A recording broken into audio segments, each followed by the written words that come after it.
Welcome back to Gumball Sports Machine. This is the show in which we love, we laugh, we love, we cry, we smile, but most importantly, we are positive. And we are back. Welcome into the show. As always, I'm not alone. I got my dog, my boy, DLO, David, aka David Largo. My co-host DLO is in the building. David Largo, how are you feeling tonight, fella? Yeah, that's how we feeling. That's Really? it. That's all we got. Yep. It sounds like you're gonna throw up. Yeah. Well, I can't now. I'm trying to decipher what that means. Are you Bah. excited? Are you excited to see me? Yeah, man, dude. I feel like we only get episodes like once a week now. Yeah, yeah. We've been slacking. We've It, been yeah, but we you know what? We're about to pick suck. it back up, though. We're about to. Yeah, football's coming back. I'm thinking we go on all the football days coming up. Thursday, Sunday, Monday. Ooh, see, I kind of got classes on Mondays, so Oh yeah. Well, what about Monday night? yeah, I I got class. I don't know what you want from me. God, you freaking nerd. I'm just kidding. Hey, hey, hey. I gotta find a way to make some money. All right. That's true. Well, I guess. Well, Yeah. that's what we're trying to do here too. Damn Skippy. Hey, you you like that image with that text that I sent? That You- Zooey mama? You like that? I know you like that.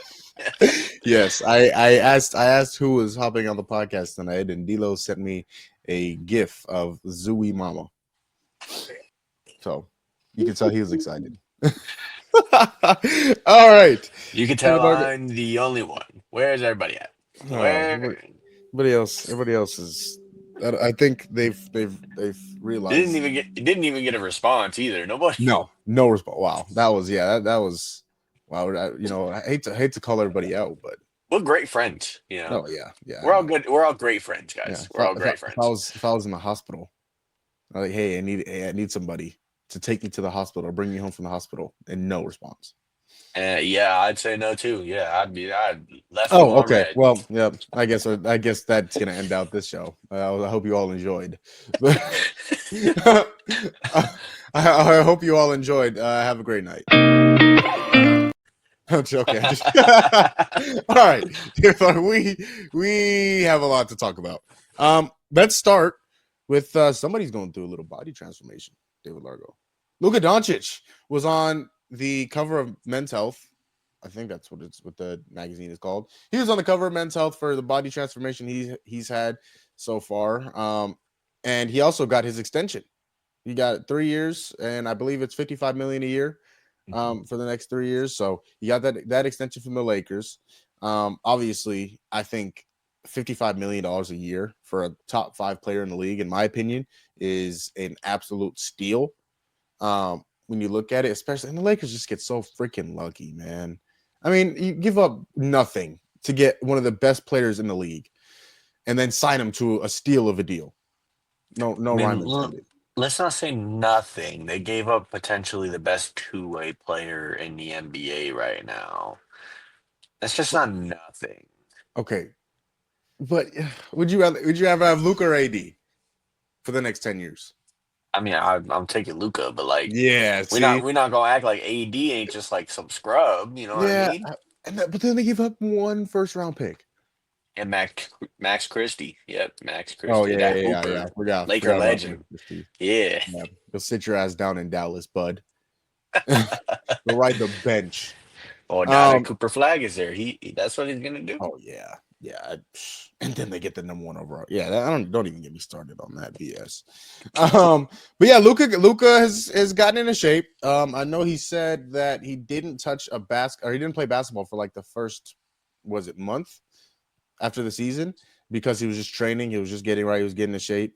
And then obviously he got his contract extension.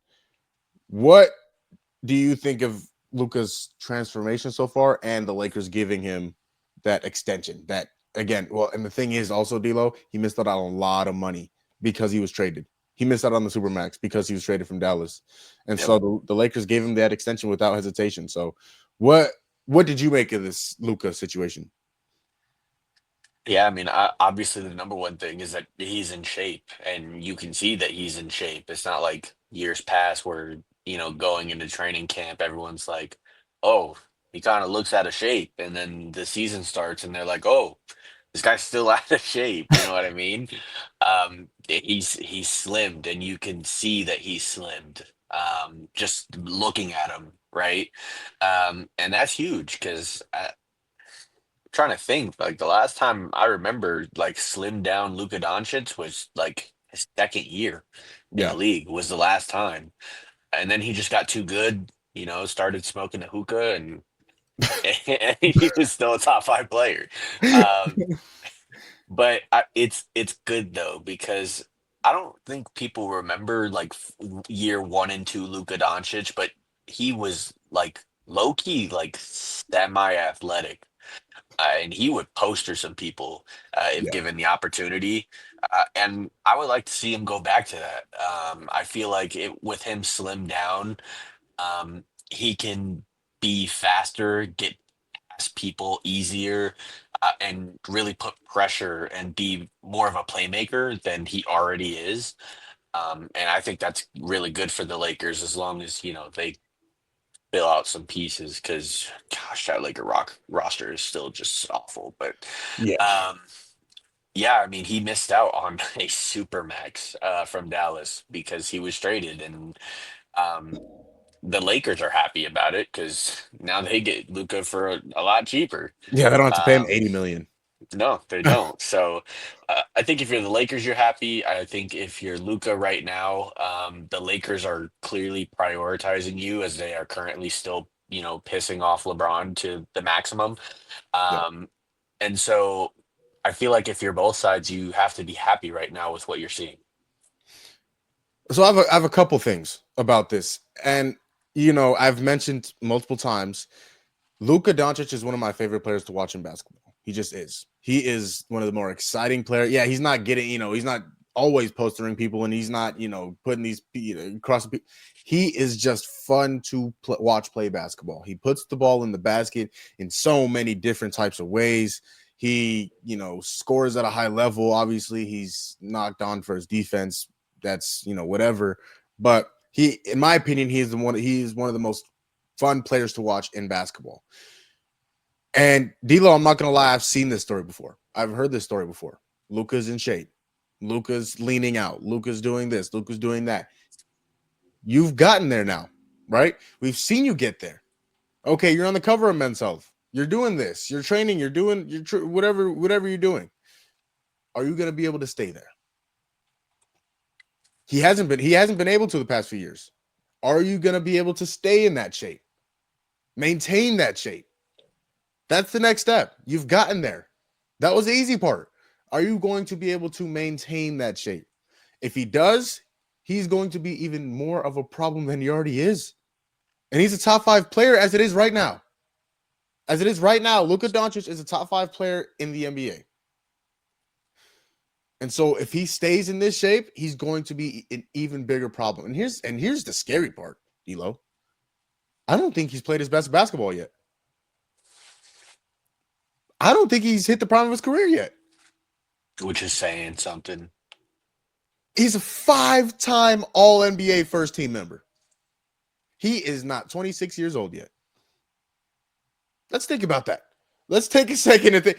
5-time All-NBA player, All-NBA first team player, and he has not hit the age of 26. So if he stays in this shape and he gets more athletic, the sky's the limit for Luka. That's one. And two, D'Lo, you mentioned it. This is no longer LeBron James's team. That team belongs to 77 in purple and gold. This is no longer LeBron's team. They are now building for the future, which, like you said, is pissing LeBron off. But they are building for the future, whether LeBron likes it or not. And so Luka, because this is his team now, he's going to have to stay in shape. He's going to have to set that example both on and off the court for his guys now, because he's now that guy. Austin Reeves is now looking up to Luka. DeAndre Ayton is now looking up to Luka. Rui. All these other guys are now looking up to Luka. What is that guy going to do? Where is he going to lead us? It's no longer LeBron. That's just what it is. It is no longer LeBron. Once the Lakers pulled that trigger for Luka Doncic and traded Anthony Davis, that team has now become Luka Doncic's. Point blank, period. That's it. That's it. Luka, What it is. if he's able to stay in shape, boy. Oh my gosh. Oh my gosh. Okay, there was another extension given out. DLO, and I know you are a big fan of this gentleman, De'Aaron Fox. Got a 4-year, $229 million extension from the San Antonio Spurs, who traded for him at the trade deadline last season. What do you think of this deal, DLO? Do you think it benefits both sides? Obviously, it's a really, really good deal for De'Aaron Fox, but do you think the Spurs benefit from it like De'Aaron Fox benefits from it? I think De'Aaron Fox is a very good player. He's shown flashes of he being a top 5 point guard in the NBA, but he's never been able to consistently play at that level. What do you think about De'Aaron Fox getting this extension from San Antonio? I like it. I have a bias though, and I'm gonna let everybody know now. Like De'Aaron Fox is my favorite player in the NBA. That's not in a Miami Heat uniform. Okay. Um, I like the deal. I think he deserves the deal. Because I think he's earned it. From Sacramento, where he was the guy, right? Um, and now in San Antonio, I think his timeline fits well next to Wemby, at least for the next 5 years that he's going to be under this contract. I think the big question was San Antonio going to move off of him right away because they have Stephon Castle. They just drafted Dylan Harper. And those two guys, they could be your future, and their timelines match up more with Wemby because they're more his age range, right? Um, and so a lot of people were questioning and really like on board with trading De'Aaron Fox already. But I think that this is good to allow Stephon Castle and Dylan Harper to continue to develop. Obviously, Stephon Castle coming off his rookie year, a rookie of the year. Um, he's a great player, but can he do it by himself? Dylan Harper has not touched an NBA floor yet. Can he do that by himself? And I think if you look at it from that aspect, they are unproven. And so you're going and you're willing to pay De'Aaron Fox this money because you know what he's going to give you. You know that he fits well next to Wemby because we saw it in the games that they played together. They were phenomenal together. And so if you're San Antonio, you have to be happy with this. Um, at least until those two can prove that they can be the guys, and then maybe then you can look off of him if it's not working out, but I don't think that they will. When I first saw this, D'Lo, I thought, wow, it's a lot of money for De'Aaron Fox. That was my first thought. De'Aaron Fox has been very good in his career. He's been very good. Like I mentioned, he has shown top 5 point guard flashes. That's the problem. They've been flashes. Wow, De'Aaron Fox, this guy could be, an all NBA third, second team guy. And then there's been some moments where, okay, is De'Aaron Fox playing? Is De'Aaron Fox stepped on the floor yet? I think he's going to have to be that guy in San Antonio. He's going to have to be that number 2 to Wemby because they don't have they don't have a number 2 better than him. You have the young guys. Like you mentioned, Stephon Castle, who was good last year, but can he take that step from year 1 to year 2?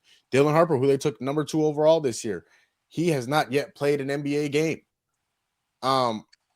So they're gonna need if they want to be competitive, they're going to need De'Aaron Fox to be that guy. Can you go get 21, 22 a game?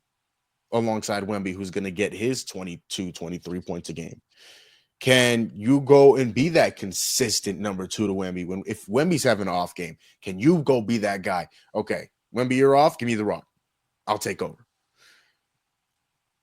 So, I mean, I don't want to say the Spurs are stuck with De'Aaron Fox throughout this contract, but because he's still so young, he still has so much potential. He's probably just entering the prime of his career.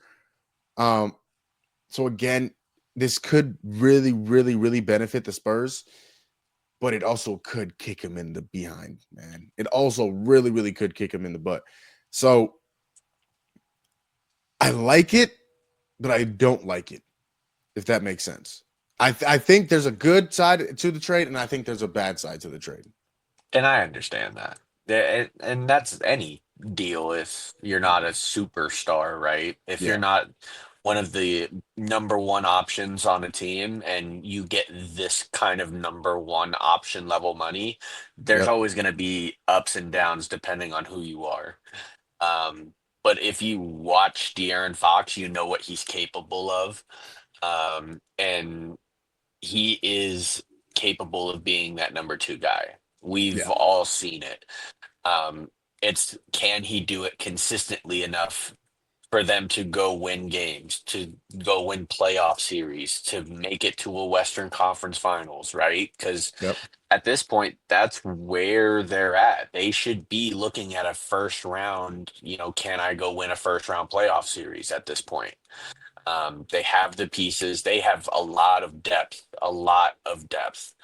And if they don't capitalize on it, and granted, they are still very young, but they should be looking at least playoffs, potentially winning a first round series this year. And if not, you start to question, was this really a good move trading for him, but then also paying him, right? Yeah. Um, it's going to be interesting, but I think that right now is their ceiling. I think they are shooting for playoffs or a first round playoff win. Because I mean, these going into this season, this is probably the highest expectations they've had in 10 years. That's since Tim Duncan and LaMarcus Aldridge with Yeah. Kawhi. Yeah. I mean, and obviously those boys, I mean, that's one of the greatest dynasties, if not the greatest dynasty to ever play basketball in the NBA. And so following that, and obviously Pop is no longer the coach, he now has a front office role. Mm-hmm. Are they going to be able to step up? And we've seen De'Aaron Fox step up and play big in those moments.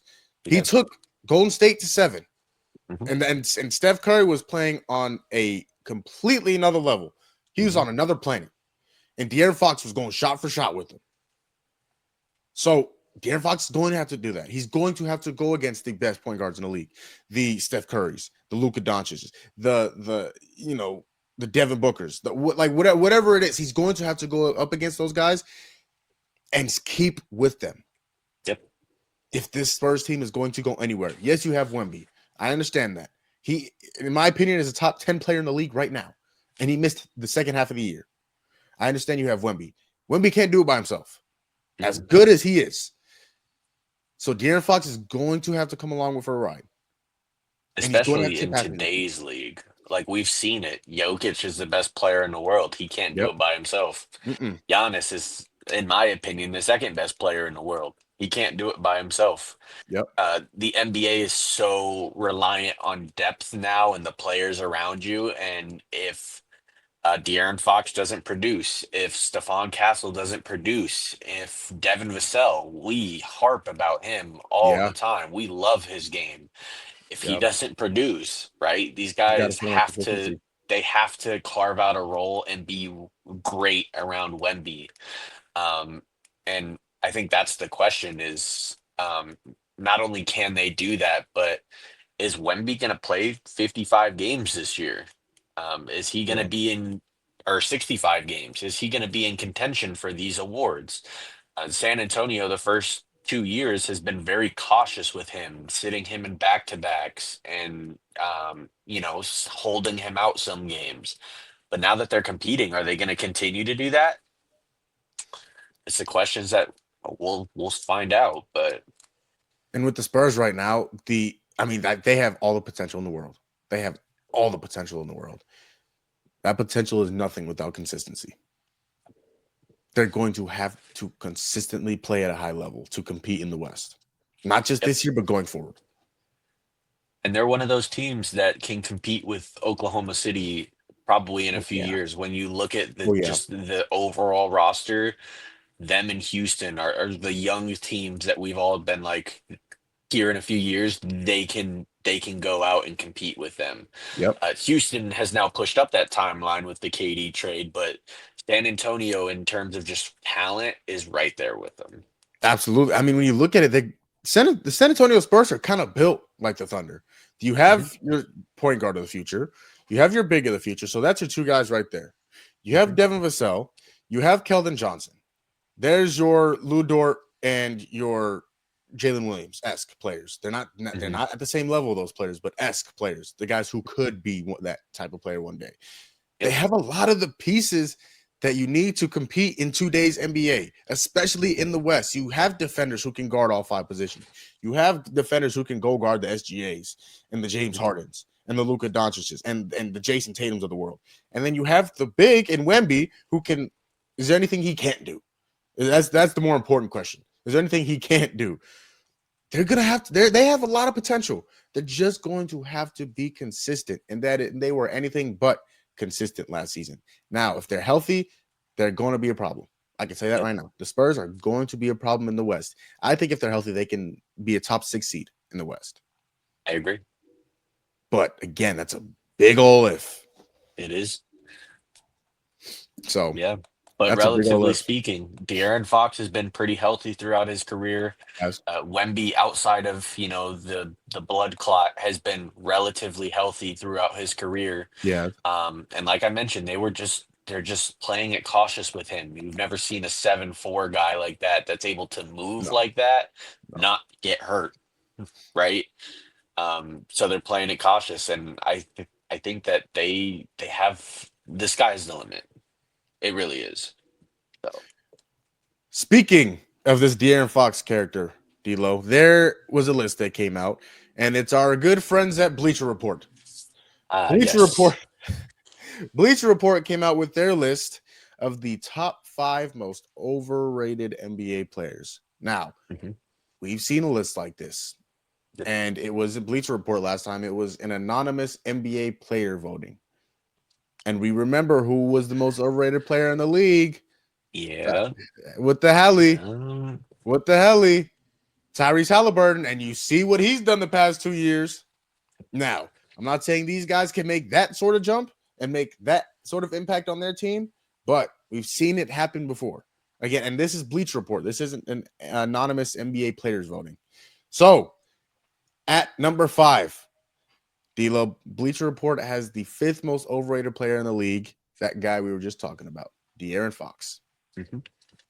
At number 4, Austin Reeves. At number 3, Jaren Jackson Jr. At number 2, another one of your boys, Tyler Hero. And they have the most overrated player in the NBA, LaMelo Ball. D'Lo, is there anybody on this list that you think should not be on this list? Is there somebody in this list that you would replace in this list? What are your thoughts of this list as a whole? There's one glaring name that is left off of this list, and me and you know who it is because I say it every damn time. Overrated comes anywhere near this podcast. Where's Rudy Gobert? Where's he at? Not to be Where found. That's where where he is is. he He's, at? he's in France somewhere. Listen, if He if avoided you're the list. Rudy Gobert and you're not sitting inside of that box that's right underneath the hoop, what are you doing on the basketball floor? What are you doing? You're not doing anything. I can't argue, D'Lo. I can't. I can't argue. I have nothing So to argue about. I yeah, that how is he not number one? That's just number one. Um in terms of the rest of the list, I can understand people saying De'Aaron Fox only because he's been in Sacramento for years and he only has one playoff to show for it. He got traded to San Antonio. They had big hopes, and they all got injured and then missed the play-in. So I can kind of understand that. I think that gets proven wrong this year. I don't think that he should be on that list. Um, Number four, you said was. Austin Reeves. I kind of agree with this one. I don't know if Yep. he's top five, but I definitely do think he's overrated. People were calling him the best third option in the league. Yeah, they kind Yeah, of jumped the gun on that. they jumped the gun like quite a Yeah. bit. We want to talk about people that play no defense, and you look no further Oh than my. Austin Reeves. Oh my. Um, and we talk about Luka not playing defense. Austin Reeves can't guard a traffic cone either. Oh yeah. Oh yeah. Austin Reeves couldn't guard a tripod if it was trying to No. score on. And in the playoffs, offensively, he disappeared. Yep. He's not this 20-point per game scorer that you were expecting from him. Um, so I don't know if you put him top five. If you do, I think he's at the bottom end of that top five, but um, I think he's fine on the list, I guess. Triple J doesn't make any sense to me. Why is he here? That's the one that kind of stood out to me too, D'Lo. I don't think there's any reason for him to be on this list This man is a top three defensive player of the year voter every year. every single season. Offensively, he's just gotten better and better and better every year since he's been in the league. When John Moran is injured, he ups his scoring to like 22 to 25 points per game. Yeah. He's a very So underrated scorer. A very very underrated scorer. underrated scorer. He's a three-level scorer too, because he can shoot the three ball. Yeah, he can. If he's able to, I think if he's able to develop that mid range a little bit more, I think that'll make him that much better offensively. But he's very underrated scorer. Yeah, so I don't understand why he's here. I don't understand why he's anywhere close to an overrated list. Now here's the one I'm looking for. I'm looking forward to hear you saying. Now this hurts my heart and soul. Tyler Hero is my favorite player in the NBA. Yes, he is overrated. Miami is looking for him to be the number one option on this team. That is not what he is. He is a number two at best. Okay. I think he probably should be delegated to a number three. I think he's probably behind Bam. But when you look at it defensively, we talk about Austin Reeves. He's not guarding a traffic cone either. Oh yeah. He's gotten better since his rookie year. He's a lot better defensively, mainly because he's just bulked up a little bit. But you're not entrusting him to go out and guard your best player. You're not doing that. And offensively, he's very streaky. He's really hot, and he'll go get you 40, and then sometimes he'll end up with 15. It's just levels, right? I'm fine with him being on the list. I think he should be below Austin Reeves. Yeah. Maybe that's bias talking, but I think he's fine on the list too. LaMelo, though, I think can stay. He's fine. He shouldn't be number one, but I think he's fine on the list. Overrated stats, really. I mean, he can't win. We haven't seen it. Okay. I have a few takeaways from this list. One of being, I already mentioned, there is no reason Jaren Jackson Jr. should be on any overrated player list. None. Now, if you want to talk about his playoff performances and how he's kind of shrunk in the playoffs, yeah, fine, dandy. But in the regular season, when the best player goes out because he wants to go gangbang and do all this other stuff, guess who steps up? His name, Desmond Bane. Well, he's in Orlando now. He's doing some freaky stuff in Orlando now. Scottie Pippen Jr. Yeah. Oh, I like his game though. I like Scottie Pippen Jr. though. I love him here. I love him here in Phoenix. Yeah, we said the same thing about Tyus Jones. Okay, well, I didn't think you had to hurt my heart. I didn't think you'd have to take a dagger and stick it through my heart and twist it. Anything about Tyus Jones, it's fine. God. Now he's in Orlando. Back Now with he Denver is in Nuggets. Orlando. Yeah. Yep. Get Yep. out of Phoenix immediately. Leave. Anyways, Jaren Jackson Jr. should not be on this list, let alone number 3. So let's get that out the way. De'Aaron Fox, I'm not crazy upset that he's on this list. If he were to be taken out and replaced by somebody like aforementioned Rudy Gobert, I definitely would not be mad at that. Ray Young. Oh boy. Oh boy. Where is he at? He's number 1 on my list. DLO?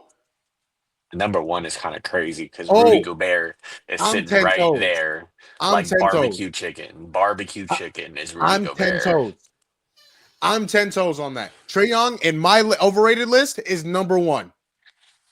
He is the most overrated player in the NBA. And I will argue with you, mama. He is the most overrated player in the league. Now, we can argue that a different day. But that is a name that should be on this list. I would put him in this list over De'Aaron Fox. I would definitely put him in this list other than Jaren Jackson. And I I would might too. put him in this list over Tyler Hero. I mean, Good yeah, debate. Trae Young. There's no reason Trae Young should not be on this list. Austin Reeves absolutely deserves to be on this list. 100,000,000%. Austin Reeves needs to be on this list. He is absolutely one of the most overrated players in the league. He had a very, very good season 2 years ago, and even went into the playoffs when they went to the conference finals. He was very good. This past year, oh boy, he was not great. He was not great, especially when they needed him most. When LeBron was struggling in the playoffs, when Luka was shooting 12 for 32, and they needed 15 to show up, they didn't get AR-15. They got an empty clip. He was not good. He absolutely deserves to be on this list because the way that some people talk about him, D'Lo, you mentioned there are people that were saying he is the best third option in the NBA. What NBA are we talking about? Is there another basketball association that I don't know of that has the same initials as NBA? No. That is not the case. Again, Jaren Jackson Jr., Tyler Hero. I think he's too high on this list for sure. I think he's too high on this list. I don't know if he makes it completely out of the list because you mentioned he's very streaky, but he also is, when you talk about volume shooters, I mean, when this guy is in a rhythm, he just doesn't miss. He doesn't miss. Defensively, obviously, he couldn't guard a park car. He's one of the best shooters in the league, can score the basketball. He had the best year of his career this past year. That's the reason why I'm saying you could take him off this list. But he's definitely not number 2. LaMelo Ball. I am a big LaMelo Ball fan. I'll tell you right now. I love his game. I don't think he should be number 1. I don't think he should be on this list. Honestly, if you ask me, I don't think he should be on the list in terms of overrated NBA players. What have the Hornets done to build around him? The best player LaMelo Ball has played with is Miles Bridges. Is Miles Bridges a top 50 player in the NBA? No. D'Lo, don't do that. I'd have to think about it. I'm sure I could sneak I him in. we could think about it. He's not a top 5 player or top 50 player. I'm sure we could sneak him in. But even if you I sneak think him we in, could do it. even if you sneak him in, he is what, 47, 48, 49, Yeah, 50? somewhere around there. Somewhere around there. And then the next best player, Brandon Miller. has he made any sort of jump since he's come into the league? I mean, he was injured last year, but before going out, he was averaging like 18.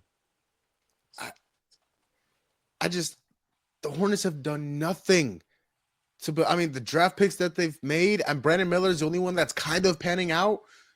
Mark Williams couldn't stay healthy, and now obviously he's in Phoenix. Like, they've done nothing to build around LaMelo. And I understand, yes, you expect your best players to go out and win games. whether whatever team you have. I understand that. LaMelo Ball is not yet at that level to be able to carry his team to wins. But he is not overrated. I don't think he's overrated. He is. I mean, he can roll out of bed and go get you 25, 13, and 10. Mm-hmm.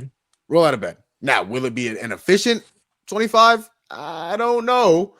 I think he might get 25 on 17 shots or something like that, 19 shots. But he can easily get you 25, 12, and 10 rolling out of bed. And when he's healthy. I just don't think he's the most overrated player in the league. I don't think he's the most. I do think he's overrated. To an extent, I will say he's overrated. But oh man, is he? And I think I put him when we did this around the time of the NBA Finals. I think I put him in my top 10 point guards in the NBA. He might have. Is he a top 10 point guard? If you're asking me if I would take him over De'Aaron Fox, who's also on this list, I would tell you no. If you swap De'Aaron Fox when he was in that playoff run with LaMelo Ball, do they take Golden State to 7? I don't think so. I can make an argument. I don't think that I can. When you put the team that Kings team had, you give him a Sabonis and a Keegan Murray and a Kevin Huerter. I mean, LaMelo Ball is one of the best passers in basketball. And you have that guy dishing it out to those guys, a Malik Monk, and he can go score the basketball. I can absolutely make an argument. I'm not saying for sure it would happen, but I think LaMelo would put up a fight, a very good fight. Pretty good fight. I don't think he's better than De'Aaron Fox. I don't think he's a better winner than De'Aaron Fox. But if I'm taking basketball player for basketball player, I'm taking LaMelo. Crazy. If I'm going LaMelo Ball, if I have a choice, we did this on the last episode. If I have a choice for the number 1 overall pick right now, and you give me either LaMelo or De'Aaron Fox, I will take LaMelo. Yeah, see, I don't know if I could. I think I'd take De'Aaron. Which is fair because he's had, a little bit more success, actually a lot of bit more success than LaMelo in terms of team success. But I think individually too, like he's had seasons where he's averaged 25 and 8. Yeah. Granted, it's not LaMelo. LaMelo to start the year was averaging like 35 for just no reason whatsoever. He was almost like they weren't winning, but he was the MVP of the league to start the first 3 weeks. Yeah, he was. I mean, last year he fell off a cliff. Yeah, he did. Part of that was injuries, but part of it was then he got inconsistent because he's also pretty streaky. Yeah, I mean, he averaged 25, 5, and 7 last year. Now, again, he wasn't very efficient. He only shot 40% from the field, 34% from 3. He wasn't extremely efficient. That's Caitlin Clark numbers. Okay. See, there you go. De'Aaron Fox averaged 23, 5, and 6 on 46% from the field and 31% from 3. I think that's a little disappointing for De'Aaron Fox in terms of 3-point shooting. Right now, DLO, I think I'd go LaMelo. Right now, if I'm building my team and I'm starting my team, I would take LaMelo Ball over De'Aaron Fox. I can't do it. I can't go. I mean, maybe that's the bias in me, though. Maybe it's the bias in me. And I understand. I understand why you would take De'Aaron Fox, but I think when you talk about ceiling, LaMelo Ball, there's fewer guys that have a higher ceiling than LaMelo Ball right now. When you talk about ceiling, yes, but when you talk about floor, De'Aaron Fox's floor is just generally higher. Yeah, it is. That part I will agree with. I will absolutely agree with that part. It's just, what would you rather have? I'd rather have the more consistent floor. Yeah. DLO, let's talk about some football. Let's talk about some football. No, with this basketball. Yeah, but basketball season ended. The football season is among us. Yes. Is among us. There are no Or- imposters. Well, there's a few imposters. There's a few. There are Imposters. quite a few imposters Yeah, among us. that's one of them starting with J, ending with J, and ending in McCarthy. So, anyways, look again. He's never beaten the allegations. He's No, going to be a yeah, fraud. him and Justin Herbert. Anyways, Here we go. okay, so Hall of Fame game was this past weekend. And obviously, you had your inductees, your Sterling Sharps, your Antonio Gates, Jared Allen. And so congratulations to those guys, obviously, in making the Hall of Fame. Now, there are some first-time eligible players, David Largo, and it's scary because I watched all of these guys play a lot. Mm-hmm. And I am getting old. Yep. So that's a little worrisome. Yep. A little worrisome. Anyways, besides the point. So we're going to go through a couple of these names, actually all of these names, in terms of the notable first-time eligible Hall of Fame class of 2026. We're going to go through these names, and we are going to say, do they get in on the first ballot, or should they get in on the first ballot, or should they not? Okay. Yeah. First name, my favorite player of any sport, of any athlete of all time, Larry Fitzgerald. Should he get in on the first ballot? Immediate inductee. He should have already been in the Hall of Fame. Why is he not already in the Hall of Fame? We can move on. Couldn't agree more. I have never actually made a decision quicker in my life than saying Larry Fitzgerald is a first ballot Hall of Famer. First ballot Hall of Famer. And the third best receiver of all time. Next, Drew Brees. Another guy. First ballot. Shouldn't be a question. We can move on. I absolutely agree. Drew Brees is not even a question. No question. You get in on the first ballot. You are great. You are a top 6-7 quarterback of all time. You, sir, enter the NFL Hall of Fame. Now, here's where it gets a little slippery. Yeah. Here's where it gets a little slippery. Phillip Rivers.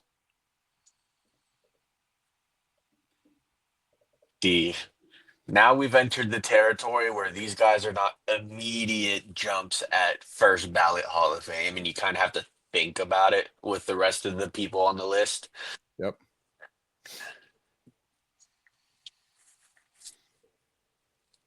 Phillip Rivers, thinking about it, does he have a Super Bowl? He does not.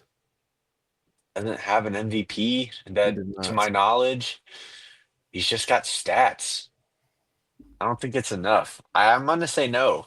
I'm going to say no. I don't think he gets first ballot. I think he'll get in eventually. I don't think it's first ballot.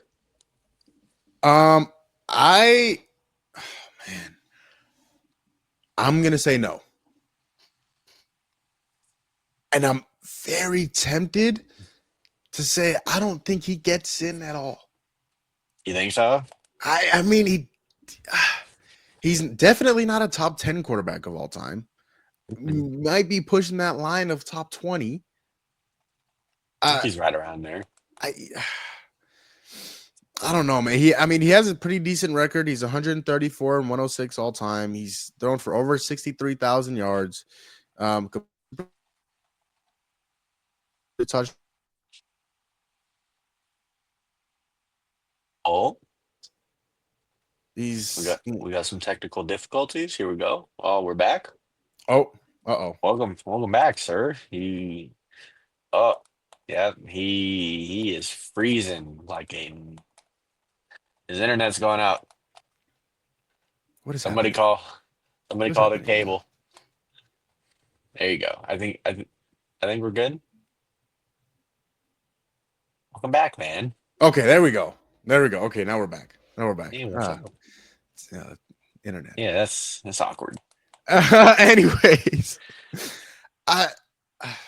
Devo. I mean, it's tough, man. He has no offensive player of the years. I mean, he's a what? 1, 2, 3, 4, 5, 6, 7, 8-time Pro Bowler, a comeback player of the year. Like I said, I don't think it's first ballot. No, I think he will probably get in eventually. I don't know if if I was a betting man dealer, I wouldn't put any money on him ever getting in. If I'm being completely honest, I wouldn't put any money on him ever getting in. He was fun to watch because he was a gunslinger. I mean, obviously he had the funky sidearm throw, but if I was a betting man, I wouldn't put any money on him getting into the Hall of Fame. Jason Witten.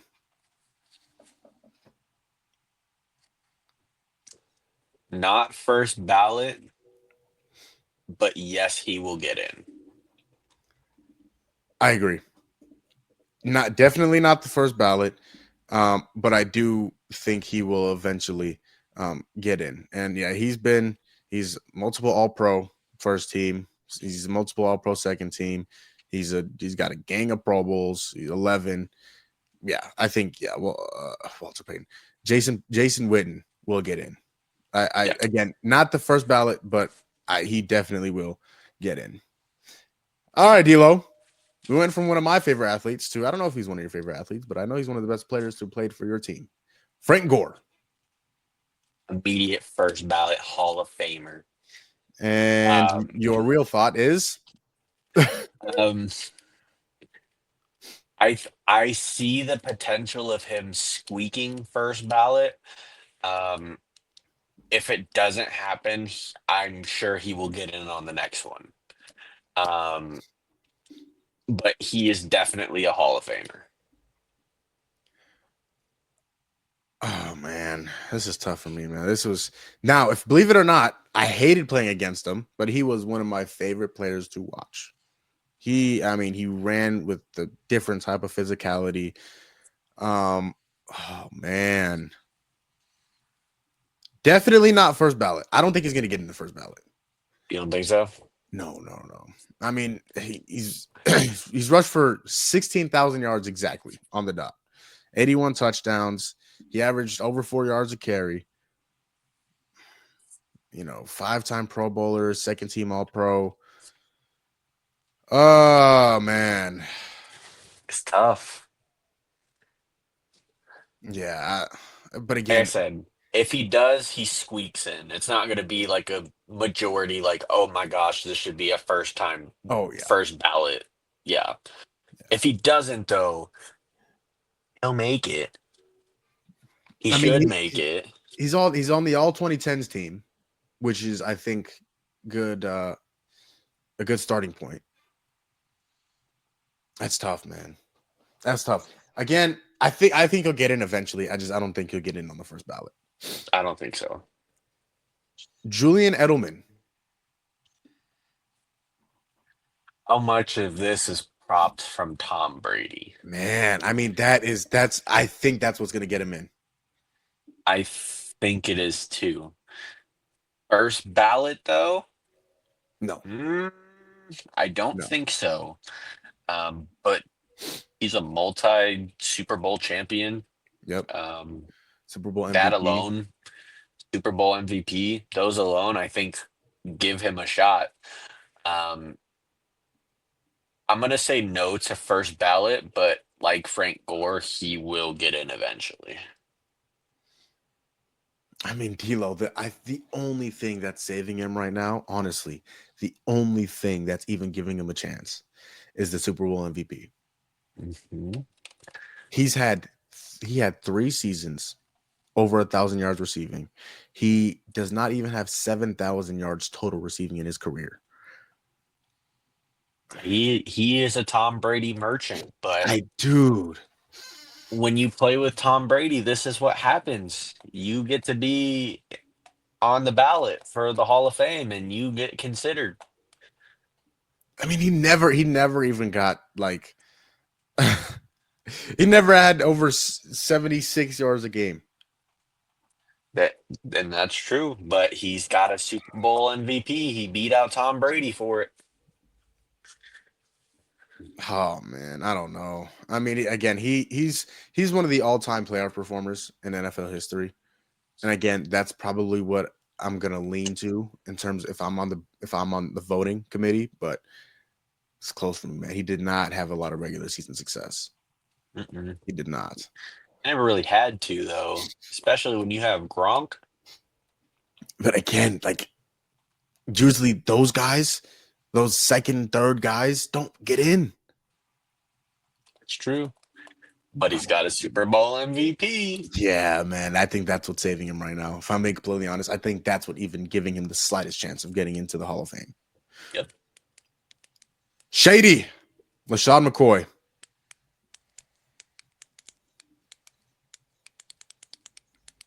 He does have This a is Super Bowl, tough. two He of them. does. He does.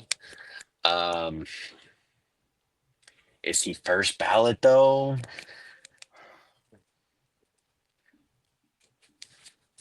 I don't know. I'm gonna say no. I don't think he's first ballot. I agree. I don't think he's first ballot. I think he does get in eventually because I mean, dude, when you talk about shifty, I think I can count on one hand how many people I can say were shiftier than LaShawn McCoy. I agree. And I mean, he's a multiple time all pro first team, if I can get it out. Or first team all pro. He is oh nice, I lost my screen. Okay. He is a 5-6 time pro bowler. He's running up for offensive player of the year. He's led the league in rushing yards. He's led the league in touchdowns. He's led the league in yards per game. Led the league in scrimmage yards. I think we can both agree that he is a lock for a Hall of Fame. I think the thing is he a first ballot Hall of Famer? I don't think so. It's I don't think so. close. It's I close. I think it's very close. I just and especially like all these guys on here. I mean, I think I'll and right now, and obviously we still have a few players to go, but right now so far, the only locks I believe, and I think you can agree too, the only locks to go on in the first ballot are Larry Fitzgerald and Drew Brees. Yeah. Is well, let me ask you. Is he more of a lock than Frank Gore? Man, and Tilo, I was just thinking about that. I was really just thinking about that. Because I No, said that Frank Gore could potentially squeak it. no, So I don't. if we're saying Frank Gore could squeak in there by chance, then I think we have to give Shady a nod. But I don't think that he's has more of a chance than Frank Gore. I don't think so either. I don't think so either. Um, yeah, man, it's tough. It's It's tough. tough. Um, Des Bryant. Why is he here? No, no, no. All the Cowboys fans right now. That was a catch. It was a Oh, catch. I will say that it was a catch. It was a catch, but It was I'm a catch. tired of hearing it. Yeah, I'm tired of hearing yeah. it. F the Cowboys. I hate the Yeah, Cowboys. you Cowboys fans suck. All of you are awful Um, people. Sorry. mm, no, I'm gonna say no. If I'm saying that Jason Witten isn't a first ballot, I can't give it to Des Bryant. D'Lo, I'm. Jason Witten is just objectively better. Oh, I 100% agree with that. And really, D'Lo, this is a quicker. I mean, this is probably just as quick as a decision for me as it is for Larry Fitzgerald and Drew Brees. Except, no, Yeah, I don't and think I he's don't know I if don't think he's a Hall of Famer. Period. yeah, I was gonna say I don't know if he gets in. Yeah, I I don't think he's a Hall of Famer. Period. If you ask me. I think Um. Julian Edelman gets in before Des Bryant, Oh, well, a million if percent. at all. 1,000,000%. Um. Final two. Todd Gurley. Yeah, and when you brought this up, I had to laugh. Because dude, I did not expect to see Todd Gurley here, but when I really Yeah, sit here and think about it, his early years with the Rams was so good, and his college years were so good, but it never went past that. So for me, it's a no. Uh, I don't think he's above Frank Gore or LaShawn McCoy. Um, I don't know if Todd Gurley gets in at all. I agree. He's definitely not a first ballot. Um, and it's pushing it to say that he gets in, period. Um, Also, just a wild fact. Do you know how long Todd Gurley played in the league?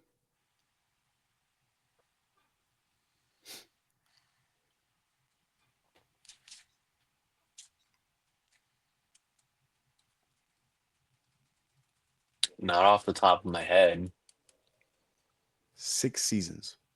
I was gonna say it So was pretty short. to put that into perspective, him and Kyler Murray have played the same amount of years. And Kyler Murray is going because he's going into his 7th season. And they're both dookie. No. Well, yeah, it's hard to argue one. It's hard to argue one of them. So, hopefully he changes that mindset around this year, but Yeah, we'll see. are we including that 1 year with the Falcons that he had? Including, yeah, I mean, he wasn't awful. Oh, okay, he was pretty bad. He wasn't great. He was pretty bad. Yeah, he was pretty bad. Yeah, that was rough, man. I think this is one of those things where I think injuries just got him. Yeah, and that's why one of the reasons why he had to retire. Um, But his first few years in LA and like I mentioned, college, they were great. Man, he was good. Georgia, he was fantastic. Came into the league, was a Pro Bowler, second team All Pro in his rookie year. Mhm. Yeah, oh, man, he did not have a very good second year, but No. third and fourth, man, led the league in touchdowns in both his third and fourth season. Led the league in scrimmage yards in his third season. People were praising Todd Gurley to be like Oh the yeah, next coming of Jesus. I mean he was in that conversation with Le'Veon Bell and David Johnson at the time, and Mhm. Zeke in 2016. So yeah, Todd Gurley was a problem. Yep. Finally, Greg Olson. I love Greg Olson. I think Mhm. he's super underrated. He's not a first ballot. I also don't know if he gets in, but love his game. I'm with you. I definitely not a first ballot, and it's might be another stretch to if he gets it.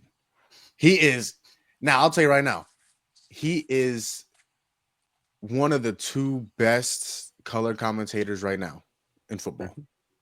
I mean, I think I love, a lot of people give him a lot of crap, Tony Romo. I love his analysis of the game. And Greg Olson, I think, I don't know, in my opinion, he might have the top spot in terms of that color analyst. So he knows what he's talking about. And he had a great playing football career. He's not a Hall of Famer. I don't think so. He's not. I mean, he's had only he played what 14 years in the league. He had 3 years in which he had over 1,000 receiving yards. The last 4 years of his career were kind of just horrific. Um, in the first couple of years were okay. Yeah, he's not really a Hall of Famer, DLO, Mm-mm. if you ask me. So, um, Love those his are the game though. first. Those are 2026 the notable first time eligible players for the Hall of Fame in 2026. Again, we watched all those guys play like vividly, and Yeah. we weren't just babies. Hmm. That's scary. Yeah. Anyways, so that I don't go to sleep with nightmares. Um, Lastly, let's get to some current football topics. Travis Hunter, he is listed as a starting wide receiver. So he's one of the two starting wide receivers and a second string cornerback. Now, D'Lo, I've gone on the record and said that I believe he is a better corner than he is a wide receiver. I still believe that, but it looks like he might get a little bit more playing time offensively than he will defensively. Where do you think he should get more playing time? I think if you're Jacksonville, you give him more playing time offensively, which is where they're leaning. Um, you're not entrusting him to be the number one receiver on your team, right? That role is already filled. Brian Thomas Jr. is going to be the face of the Jacksonville Jaguars receiving core for many, many years, right? I think when you look at it, and I've said this time and time again, this is a prove it year for Trevor Lawrence. Can he be the quarterback of the Jacksonville Jaguars? And when you look at that, you're going to surround him with as many weapons as possible to see if he can do it with the weapons that he has. And in that sense, I think he gets more playing time on offense and should. But I'm with you. I think that he is a better cornerback than he is a wide receiver. But from the reports, he's been exceptional at training camp. Um, and I think that they have potential to be one of the better receiving duos in the league. Don't I didn't envision him coming into the NFL playing both sides of the ball 100% of the snaps. I never envisioned that because the NFL is just a different level of just physicality. Yeah. Um, but I mean, if you're putting Trevor Lawrence in the hey, you better prove it or we're going to move off of you category, I think that if you're the Jacksonville Jaguars, you put him on offense and you hope that with those weapons that Trevor Lawrence can finally bring you back to when you were in the playoffs and you beat Justin Herbert and made Jamal think that he's now the most overrated quarterback in the entire association. Justin Herbert. They Yeah, they want to get back to that level of playing so they can continue to feed Jamal's narrative of Justin Herbert being overrated. Um, He is, but don't get me started on that. and I think he can be that. And I think Travis Hunter has to be on offense for them to do it. Now, I agree to an extent. I think he's more needed. Goodness gracious. Travis Hunter is more needed offensively for the Jaguars. He is. When you look at what they have offensively, BTJ was fantastic last year. He was the best rookie wide receiver in the NFL. Now to put him alongside Travis Hunter, I think is going to be scary, especially if Travis Hunter lives up to his potential as a wide receiver. And Trevor Lawrence, man, this might be a make or break year for him. And obviously you remember that there's very few players I remember being as hyped up as Trevor Lawrence was coming out of Clemson out of the draft. I mean, he was the number 1 overall pick after his sophomore season, and he wasn't even eligible to enter the NFL draft. He has not lived up to that name yet, DLO. Oh. He has not. He needs to be better. And now that the Jaguars are putting weapons around him, you still have Travis Etienne. And remind me of the other running back's name, the rookie. Oh, goodness. Man. Let me see. I can imagine him too. What's his name? As you know, guys that talk about this stuff, we should probably Tank Bigsby. Yeah. Tank Bigsby. With Tank Bigsby going into his second year, you still have Travis Etienne, who I like a lot. So you now have weapons around him. You now have weapons around Trevor Lawrence. Travis Hunter, I believe, is a better, like I said already, Travis Hunter, I believe, is a better corner than he is a wide receiver. And I do think he will get playing time on the other side of the football. Where I think he will get most of the playing time is offensively. And maybe that changes throughout the year. Like maybe the offense is really, really humming and the defense is really, really struggling. So they throw him out there more defensively because they need him more defensively. But it's going to be really, really interesting to see because I don't think we've ever seen something like this before. Charles Woodson played on both sides of the ball in college. He came in and played one side of the ball. He was a corner / safety. Or safety, and then moved to corner eventually. Deion Sanders, he played both sides of the football in college. Came into the league and he was a corner. Yes, he had some maybe 1 or 2 packages for him offensively, but he was a corner. He is in the Hall of Fame for cornerback.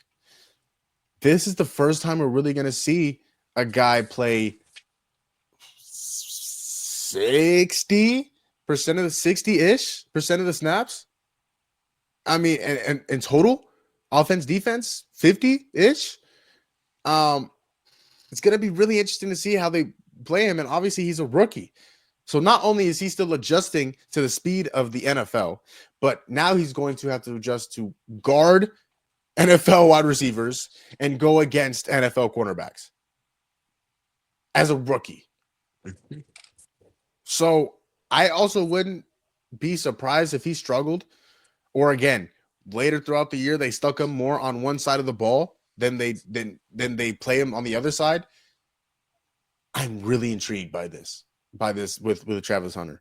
But again, it's gonna be a learning curve. And that I think that division right now, I don't think it's wide open because I think the Texans are still the best team in that division by far.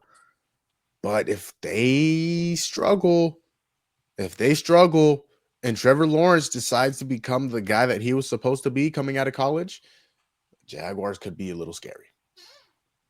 I They agree. could pose a threat. I agree.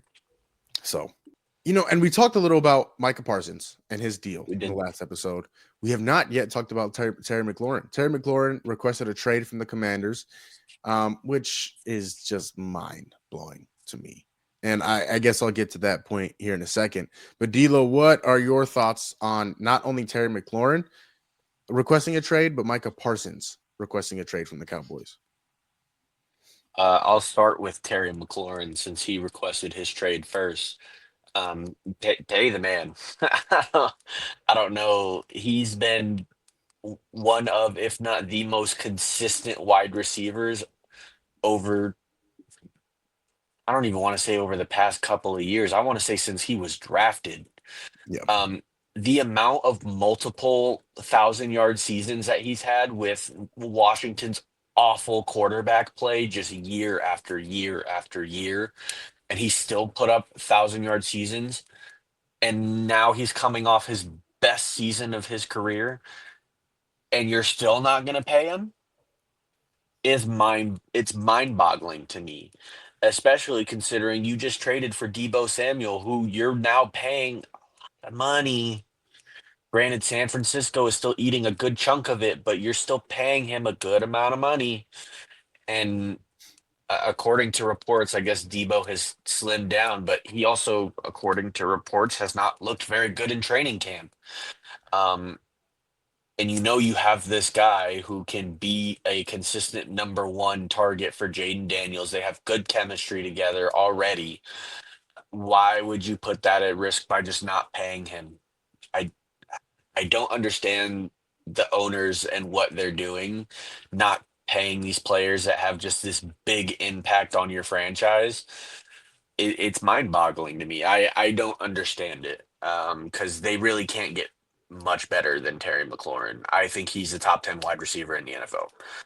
And Um, that sorry not to cut you off, Deal, but no, you're good. just to add on to that. I mean, now this past season it wasn't the best statistical year of his career, but you had the most success.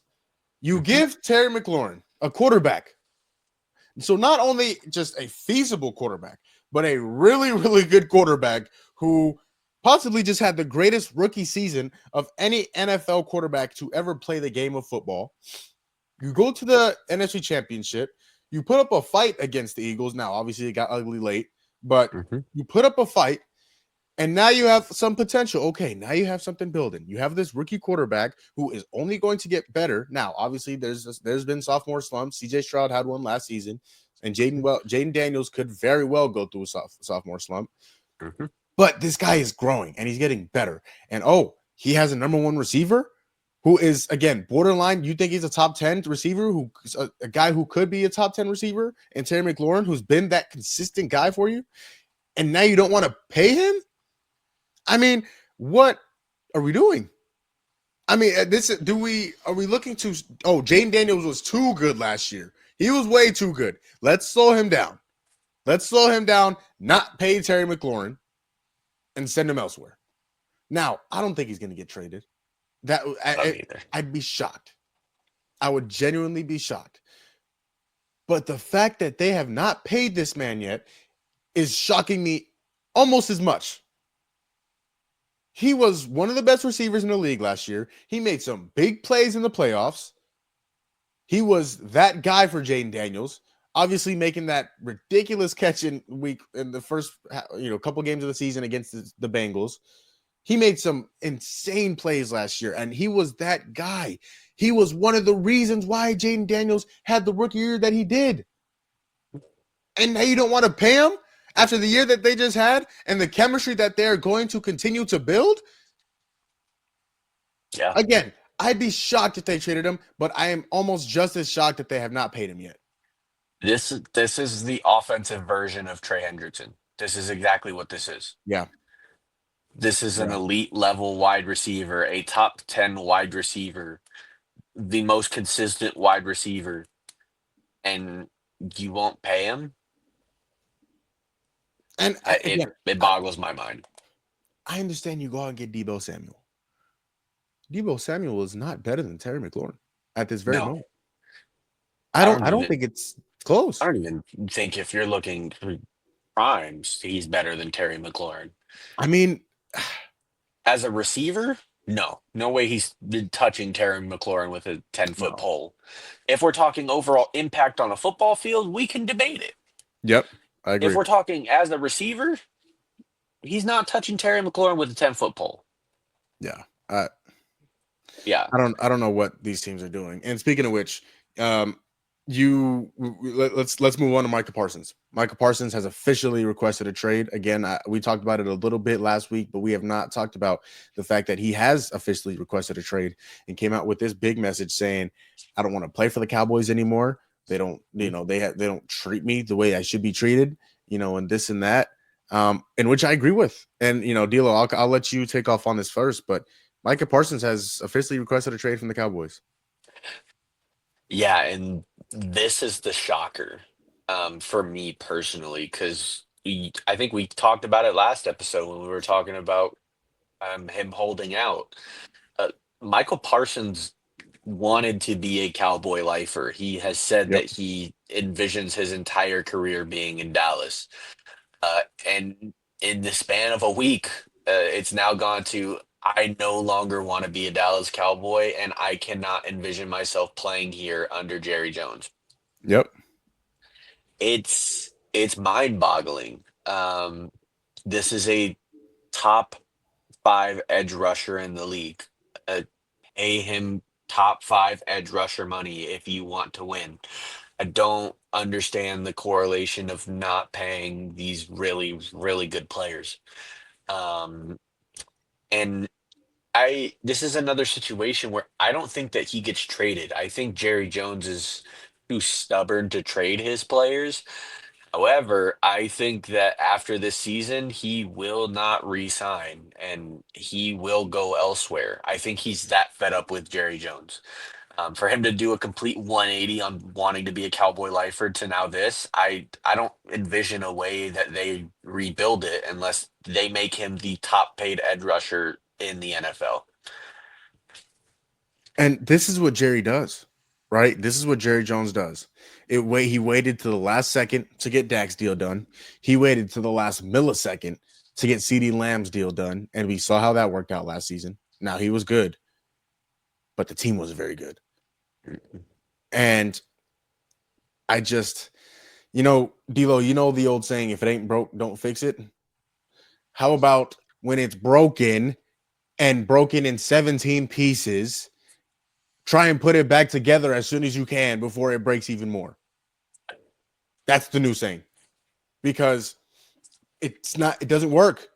Dak Prescott got paid, and now that's one of the worst contracts in football. CeeDee Lamb got paid, and he's still a top receiver in football, but he didn't, the team didn't do very well last season because of the chemistry. Trayvon Diggs. Again, and also one of the worst contracts in the NFL.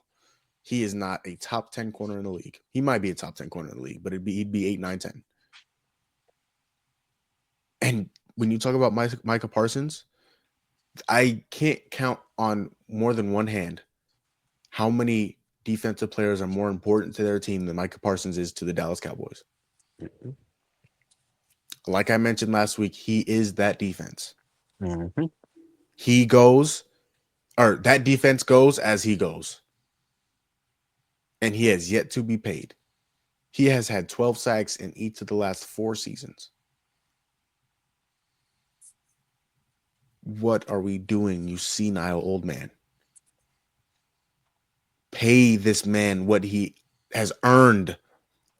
You know, D'Lo, I've come recently to not like the word deserve. I don't like it. Mm-mm. I've really become I've really built a lot of I wouldn't say hatred for that word, but really, really strong dislike for the word deserve. Micah Parsons has earned the money that he needs to be paid. Yep. He didn't deserve it. He earned it. He's earned it. And the thing is that Jerry Jones and the Cowboys organization are just completely bypassing his agent. I don't know if you saw that. They're completely bypassing his agent and trying to negotiate directly with him. That's what Jerry does. That's And what he's Jerry does. like, he's sitting here like, I pay this agent for a reason. Talk to my agent. You know Yep. what I mean? I It's think almost blatant disrespect. there's a lot of disrespect. And Jerry is really at this point, well, not at this point, he's really always been just a senile old man and he Yeah. needs to go. He needs Yeah. to go. And unfortunately, it's not going to happen until he's on his deathbed. So, I mean, it's it sounds harsh, but if you're a Cowboys fan, it's the truth. yeah, it is. This is the reality. I Not don't. everybody gets to have a John Lynch as their, Yeah. franchise. Yeah. Whatever. Sean Lynch just paid Brock Purdy $55 million a year. Yeah, well, Yeah. So not everybody gets to yeah. have a Monty Austin for Yeah, whatever. Josh Sweat, Josh Calais Campbell, Dalvin Tomlinson, and that's just on Yeah. the defensive line. And they've done nothing in how long? Okay. Well, he's only been here for 2 years. Mm-mm. That's going to wrap up our show. All right. That's okay. Now, when we go 2-0 against the 49ers this year, I don't want to hear nothing. When we split 1-1, Okay. We might split, but shut up. you're not winning in San Francisco. You're not doing it. We did last year against a Well, healthy team, against a healthy 49ers team. you're not doing it this year. And we're not winning in Arizona this year. So it's going to be fine. We'll split 1-1. Dang, we did We're sweep the still Niners both last going to year, huh? lose the division. We're both still going to lose the division. The Yeah. Rams will probably win it again. Yeah, because they're annoying. And life will Somebody be just complete dog water. can somebody We're go in the hurt city. Matthew Stafford? Oh wait, Matthew Stafford Well, is already hurt. he's back soreness. Yeah, Yeah, because he's 72 years he's old. old. Hey man, this is the reality we live in. We're two peas in a pod, man. Yeah, you know what? D'Lo, if there's We gotta stick anybody, together. I was gonna say, if there's anybody that I would, that I would take along for the ride in this, just dog water sports kind of franchises.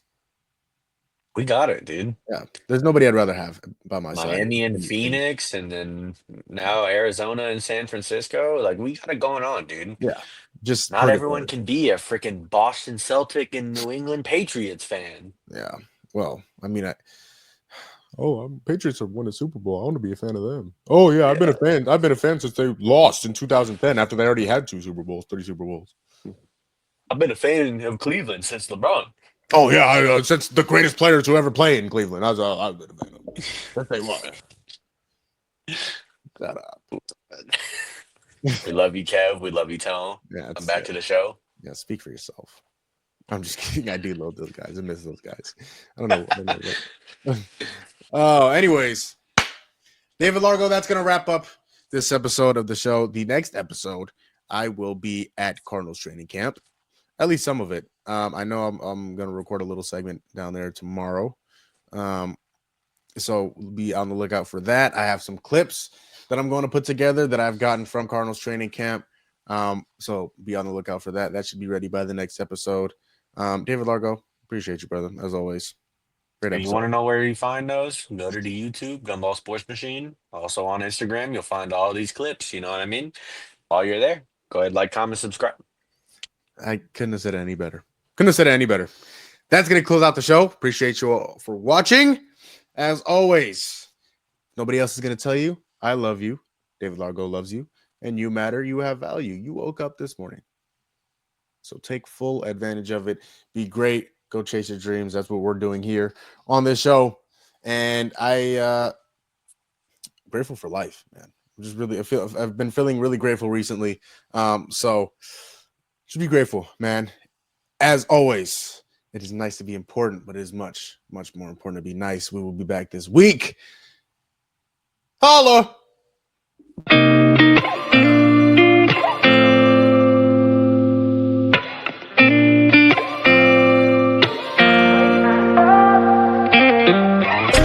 Gotta find my way to